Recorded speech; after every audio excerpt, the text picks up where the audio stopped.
Good afternoon, everybody. Andy here, tradingadventures.com. Let's take a look through the charts and see what's going on in the price action across many different markets and sectors and try to put the picture together here. So starting with SPY, still below a declining 8-day moving average. For now, still above this anchor. Get my head out of the way down here.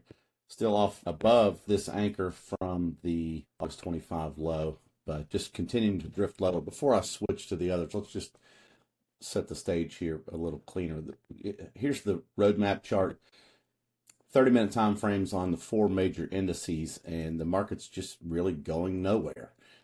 We can take this out. I've been sharing this one a bit lately to expand the time frame a bit. 130-minute candles here, drifting lower, declining 5-day moving averages, no resolution to the decline, and continues to probe new lows. NASDAQ couldn't make a new high here, and then it made this and couldn't make a new high there.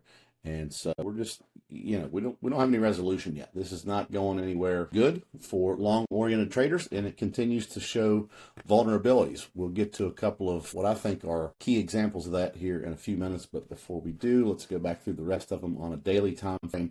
NASDAQ flat with a wide range here for about a month now. A little over a month. It's been stuck in this area, and this is another picture of what I just showed you. The same information, made a run up here to this area, couldn't get above it. Now we're still stuck below this anchor off of the November lows. And here's the one from the August lows again. So not great action there on the NASDAQ 100, even though it is back over for the time being a 5-day moving average. It is declining slightly here throughout this morning and this afternoon. We talked in recent months about DIA and IWM being the leaders. They were holding up well, even while the Mag 7, even while the large caps and mega cap tech was struggling a bit. We had some leadership. That is no longer the case for many weeks now, as we had kind of a failed breakout here on the Dow 30 that is now down and testing this anchor from back here, and the 200-day is rising below. It's below all but the 200-day moving average, and UM very similar. Made this peak up here in mid to late January, and now just struggling to gain any kind of traction to the upside. And for a little bit of context here, let's just look and see from that high down to yesterday or Monday's low. 9.1, no, sorry, let me do that again. Get the right spot on the chart.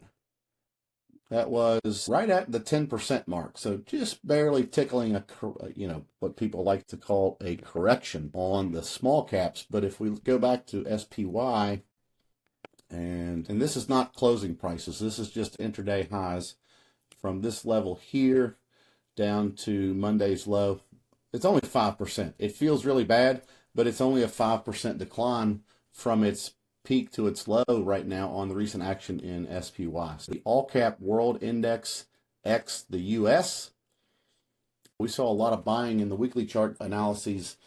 In particular, I've highlighted this chart, and we've seen a lot of buying in the overseas markets. Now my chart has caught up there now. That obviously changed with the news of the last couple of weeks, and X now below all of its moving averages except for the 200-day, which is way down here. China, still struggling. It's below all the moving averages with the 200-day average way up here. And then another area that we were looking to for emerging strength, if you will, or leadership, were bonds. A month ago, bonds were starting to behave and looking much better. They've given back that whole move from here up to this peak, all the way back down now, and testing the 200-day moving average there on the TLT, and similar action on, that was AGG, similar action on TLT from this low. Really stellar run that has given all of that action back now.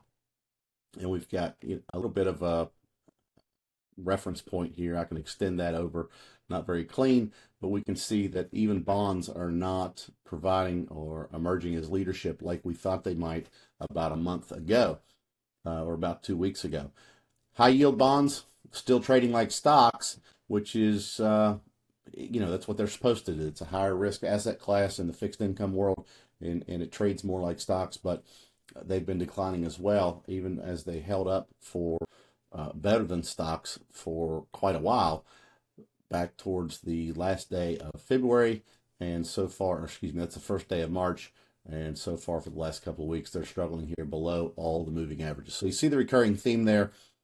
Lots of pressure in the stock indices and fixed income asset classes. Crude oil, just really a historical run up here. This was a move from, let's take this breakout low here, high here, and look at what happened with crude. Up 80% in 6 trading sessions. That is not normal. That's not the kind of thing that we see very often in crude oil. And that's not even from the lows. That's just from this breakout here. So a bit concerning there with the action in crude oil. Gold still hanging around, riding the 21-day moving average higher, consolidating this recent move here. Still looks pretty strong. That's a safety asset, of course, and silver doing much the same with the moving averages in a little different spot there. So now if we go down to some of the individual sectors or industry groups, semiconductors went down like the rest of the market, and they've come back maybe a little further, but still struggling with and fighting this rising 50-day moving average here. This is the year-to-date anchored VWAP here that's kind of keeping a lid on things with the help of the 50-day for the last days or so, and plenty of work to be done there if the semiconductor index is going to get better. Biotechs, however, still consolidating. Sideways move. Notice the Bollinger Bands are flat. They're pretty tight. It's continued to find repeated support from this anchor here, the orange line. And so that's one small area of strength and potential leadership there in the stock indices or sector groups. And software, which mounted a very strong bounce. If you recall that bounce scenario outlined in the weekly charts a couple of weeks ago, worked out very well, but finding trouble here from this anchor off the all-time highs and consolidating here for the last couple of days, and it looks susceptible to further downside if it were to happen to lose the year-to-date anchor and the anchor off of this high up here. So that's what's going on in software. Mag 7, finally, we'll see that it's just not the biggest companies in the S&P 500 or the NASDAQ 100 are not showing leadership. They are finding support off of this orange anchored VWAP, but all the moving averages, with the exception of the 50-day, are coming together right here. This is a bearish consolidation pattern in an intermediate downtrend on the Mag 7. So it's a choppy, volatile environment almost everywhere you look. It's not the right environment to press hard or to really push swing trades. It's finding lots of breakout failures, breakdown failures, lots of reversion to the short and intermediate term moving averages, and not a lot of continual direction one way or another within the context of a market that's drifting lower. So, and that's really all there is to say. It'll change at some resolution to the actions in the Middle East would certainly help that. Maybe we get that sometime, but that's who knows if and when or how soon that may come. And, we're through earnings season for the most part. There's not a whole lot else going on here into the rest of March from an economic standpoint, other than the usual announcements of inflation and employment data and Fed speakers and all that kind of stuff. So not a lot there to shake things up. The geopolitical news is dominating the storyline, and the price action is constricting and moving lower as a result. So just take it slow, be patient. The conditions will change. They will become more conducive to more active trading. But for now, take it slow, be patient, manage your risk, and keep your money safe.